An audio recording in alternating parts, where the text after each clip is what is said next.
목사님께서도 몇 번 말씀해 주셨듯이 우리가 기도를 하다 보면 정말 기도가 트인다라는 것을 경험할 때가 있죠. 보통 기도의 문이 열린다라고 표현을 하는데 사실은 성령님께서 우리의 기도를 이끌고 가는 것을 경험하는 것입니다. 오늘 바울이 에베소 교회 성도들을 향하여 말하기를 18절 말씀에 너희가 모든 기도와 간구를 하되 항상 성령 안에서 기도하라라고 말하고 있습니다. 바울도 우리가 경험했던 것처럼 성령께서 이끄시는 그 기도가 정말 중요하다라는 것을 중요하게 여겼던 것 같습니다. 그러나 한 가지 차이가 있다면 우리는 그것을 경험할 때가 있는 것이지만 바울은 모든 기도와 간구를 할 때 항상 그렇게 기도해라라고 하는 것입니다.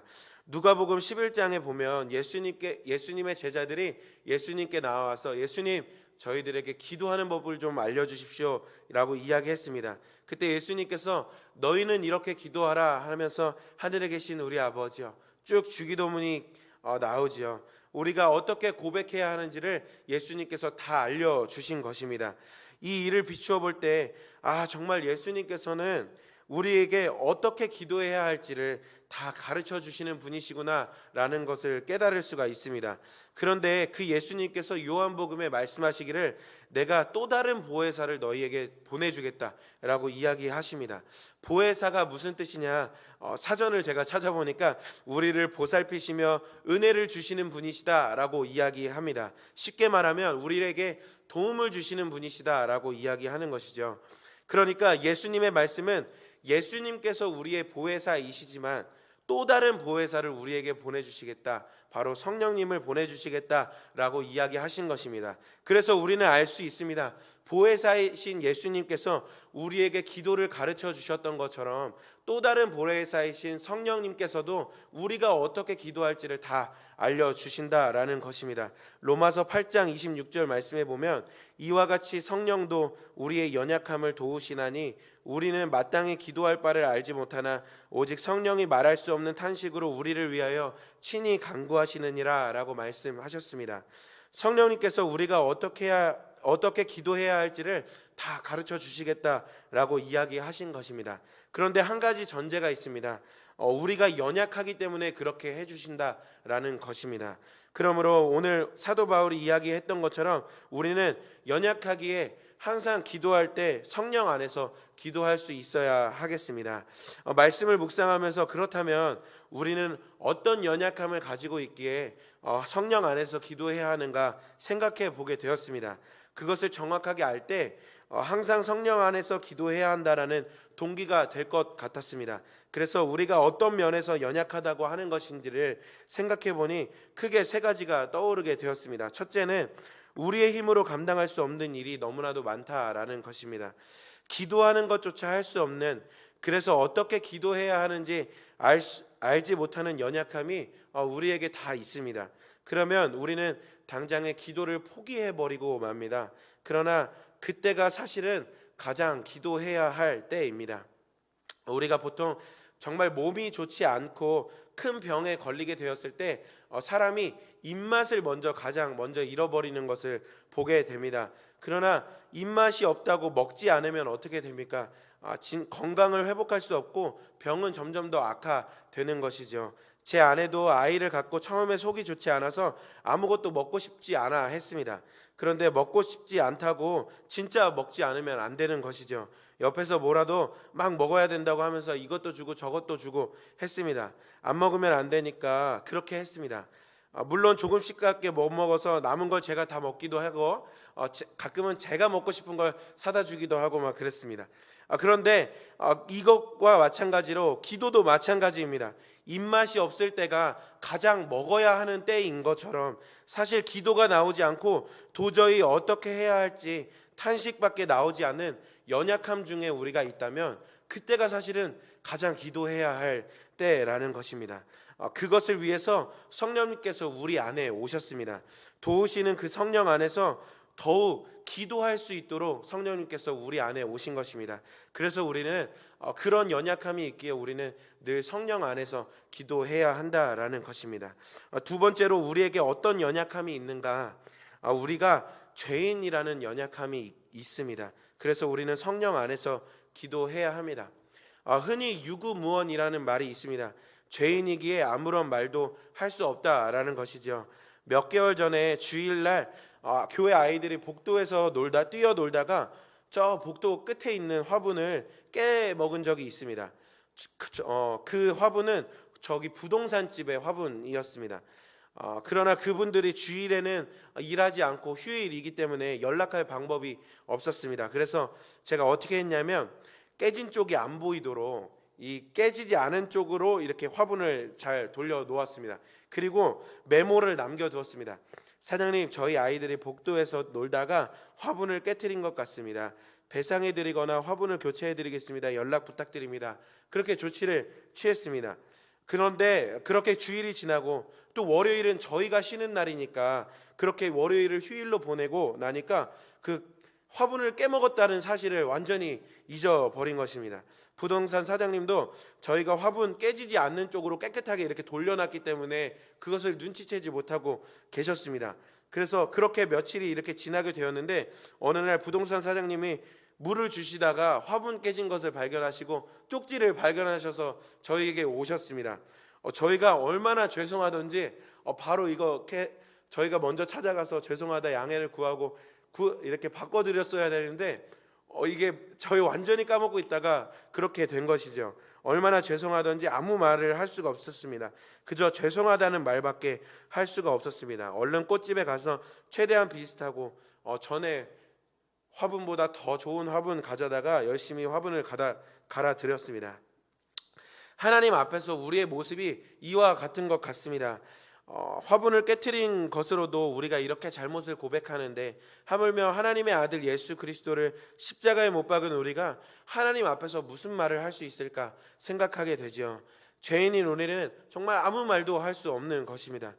그러나 성령님께서 무엇 때문에 우리 안에 오셨습니까? 성령님께서는 우리 안에 죄를 조명하시기 위해서 오셨습니다. 그러나 그 죄를 조명하는 것으로 끝나는 것이 아니라 죄를 조명하심으로 드러나게 된 우리의 죄를 가지고 예수님께로 나아갈 수 있도록 인도하시기 위해서 우리 안에 오셨습니다. 정말 성령님께서는 우리 안에서 계속해서 예수 그리스도를 증거해 주시는 분이십니다. 그래서 우리가 예수님의 이름을 의지하여 기도할 수 있도록 인도해 주시는 것입니다. 기도를 하다 보면 너가 그렇게 기도할 만한 자격이 있느냐 이야기하면서 우리를 넘어뜨리려 하는 원수의 공격이 있습니다. 그때 우리가 성령 안에 있지 아니하면 우리는 아무런 기도도 할 수 없을 것입니다. 그러나 예수님을 증거해 주시는 그 성령 안에 있으면 그 모든 것 다 이겨내고 기도할 수 있게 되는 것입니다. 그러므로 우리는 늘 성령 안에서 기도해야 하는 것이죠. 세 번째로 우리에게 어떤 연약함이 있어서 늘 성령 안에서 기도하라 이야기하시는 것일까? 우리가 이기적인 성향을 가지고 있기 때문에 그런 연약함이 있기 때문에 우리는 늘 성령 안에서 기도해야 합니다. 바울은 지금 에베소 교회 성도들을 향해서 성령 안에서 항상 기도해라 라고 이야기하면서 이어서 19절 20절 말씀에 너희가 나를 위하여서 이렇게 기도해달라 라고 이야기하고 있습니다. 나 자신을 위해서 기도해달라는 그 바울의 요청을 보면서 자신밖에 모르는 이기적인 성향으로 그렇게 봐서는 안 됩니다. 왜냐하면 바울이 기도를 부탁한 내용이 그런 내용이 아니기 때문입니다. 19절 20절 말씀을 보면 또 나를 위하여 구할 것은 내게 말씀을 주사 나로 입을 열어 복음의 비밀을 담대히 알리게 하옵소서 할 것이니 이 일을 위하여 내가 새 사슬의 메인 사신이 된 것은 나로 이 일에 당연히 할 말을 담대히 하게 하려 하심이라. 바울은 현재 감옥에 있습니다. 그러나 비록 자신이 감옥에 있지만 내가 얼른 이곳에서 벗어날 수 있도록 위해서 기도해달라라고 이야기하지 않습니다. 그는 에베소 교회 성도들에게 기도를 부탁하기를 비록 지금 내가 새 사슬에 매여 있지만 나는 하나님께서 보내신 사신으로 새 사슬에 매인 것이다. 내가 지금 이곳에 온 목적은 바로 복음을 전하는 사신으로 온 것이다. 그러니 이곳에서도 내가 입술을 열 때 하나님께서 내게 말씀을 허락하시고 그 복음 담대하게 선포할 수 있도록 기도해 주기를 부탁한다 라고 이야기하는 것입니다. 정말 놀라운 기도 제목이 아닐 수 없었습니다. 도대체 어떻게 이런 상황에서 그 기도를 부탁할 수 있었을까? 그가 바로 성령 안에서 기도하는 사람이었기 때문입니다. 지금 우리는 무엇에 매여서 살아가고 있습니까? 돈에 매이고 자녀에 매이고 권력에 매이고 높은 자리 오르는 일에 매여서 오직 그것을 위해 살아가고 있지는 않는가 돌아보아야 합니다. 우리 모두 세상에 살지만 우리가 소망해야 할 것은 늘 성령에 매여 있기를 소망해야 합니다. 다른 세상 사람들 직장을 다니며 경제적인 일 참여합니다. 우리도 또한 그렇게 살아갑니다. 그러나 오직 자신의 소유를 위해 그것에 매여 살아가는 그들과 달리 우리가 직장에 거하면서도 성령의 뜻을 구하고 그 뜻을 따라 행하며 살아간다면 우리는 성령의 매인 자들 다 될 것입니다. 가정에서도 마찬가지입니다. 오직 성령의 매이라는 말이 가정에 대하여서는 아무것도 신경 쓰지 말고 살아라 라는 말이 아닙니다. 가정 안에서 일어나는 일들을 가정의 주인이신 그 하나님의 뜻대로 잘 감당하기 위하여서 성령님의 뜻을 구하고 성령님의 이끄심을 따라 행해야 한다라는 것이죠. 바울은 정말 성령의 매인 사람이었습니다. 성령 안에서 구하고 성령 안에서 행하는 사람이었던 것입니다. 다른 이들이 볼 때 바울은 그저 쇠사슬에 매여 있는 것 같이 보입니다. 쇠사슬에 매여 아무것도 할 수 없는 무기력한 자로 보일 뿐입니다. 그러나 정말 바울 안에서는 누가 일하고 계시는 것입니까? 성령님이 일하고 계시는 것입니다. 쇠사슬에 매인 여타 다른 사람들과는 달리 무기력한 삶 살지 않습니다. 오히려 그 안에 성령께서 주시는 사명으로 충만하게 되어서 성령 안에서 더 큰 사명으로 나아가는 바울의 모습을 볼 수가 있는 것입니다. 사랑하는 성도 여러분, 바울은 정말 성령에 매여 성령 안에서 기도하고 성령 안에서 행했던 사람입니다. 기도할 수 없다는 상황 바라보지 않고 오직 성령을 따라 행했습니다. 하나님께서는 우리에게 같은 믿음, 같은 소망, 같은 성령님을 우리 안에 보내주셨습니다. 우리들 또한 바울과 같이 성령에 매여 사는 자들 다 되기를 소망합니다. 성령 안에서 기도하고 성령 안에서 행하는 자들이 되기를 소망하는 것입니다. 다시 본론으로 돌아가서 바울의 기도는 정말 자신의 유익을 위해 기도하는 그 기도의 제목을 요청한 것이 아니었습니다.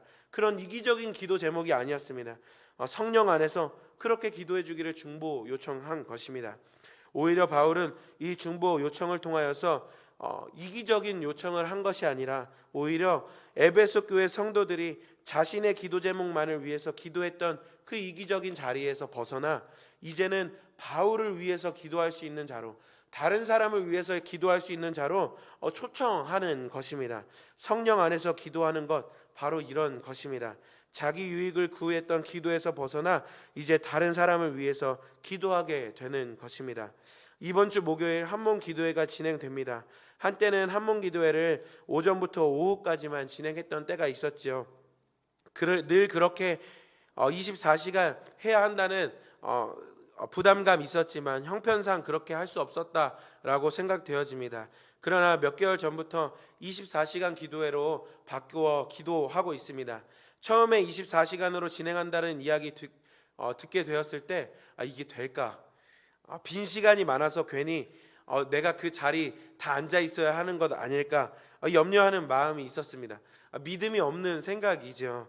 24시간으로 바뀌면서 오히려 더 많은 분들이 교회에 와서 기도하고 가시는 것을 보게 됩니다. 그것을 보면서 제가 마음에 큰 도전을 받아서 저도 꼭 1시간 이상은 교회를 위해서 기도해야겠다라고 결단하고 기도하고 있습니다. 처음에 어떤 기도를 하면 1시간 이상 기도할 수 있을까 생각하고 염려했지만 그 자리에 나와보면 다르다라는 것을 깨닫게 됩니다. 중보 기도 소식지를 딱 펴서 읽기 시작하면 딱 1시간 교회를 위해 기도할 수 있게 되더라고요. 또 위르틴즈 사역을 맡게 되었는데 아이들 한 명 한 명 그 이름을 불러가며 기도해야 하면 이 기도까지 하려면 1시간으로 턱없이 부족한 것을 볼 수 있게 되었습니다. 그렇지만 그 긴 시간 동안 기도하면서도 눈물이 멈추지 않는 갈급함으로 기도하게 되는 것을 늘 경험하게 되고 있습니다. 성령께서 역사하시는 것이죠. 사랑하는 성도 여러분, 우리 모두의 기도가 이런 기도 되기를 소망합니다. 에베소 교회 성도들은 이제 자신을 위해 기도하던 자리에서 사도 바울을 통해 하나님의 뜻이 온전히 이루어지기를 기도하는 그 자리까지 나아가게 되었습니다. 우리 또한 우리 목사님을 위해 기도하고 속회원들을 위해 기도하고 교회를 위해 기도하고 이 지역 이 나라 온 세계와 열방 선교를 위해 기도하게 되는 것, 그것이 바로 성령 안에서 기도하는 자의 기도입니다. 성령 안에서 기도의 지경이 확장되는 것입니다. 우리가 꼭 기억해야 할 것은 하나님께서 우리에게 성령 안에서 기도하라 라고 말씀하신 것이 우리를 성령 안에 가두시려고, 우리를 못 살게 굴려고 그러시는 것이 아니라 그 안에서 다른 이들을 위해 기도할 수 있는 그 축복 너희도 맛보라 라는 것입니다. 그 지경의 풍성함을 너희도 맛보라 하시는 사랑의 초대인 것입니다. 그것을 기억하셔서 날마다 항상 성령 안에 기도하는 우리 모두가 되기를 소망합니다. 다른 것에 매여 있는 것이 아니라 오직 성령 안에서 기도하고 성령 안에서 행하는 성령의 메인 자들 다 되기를 간절히 소망합니다.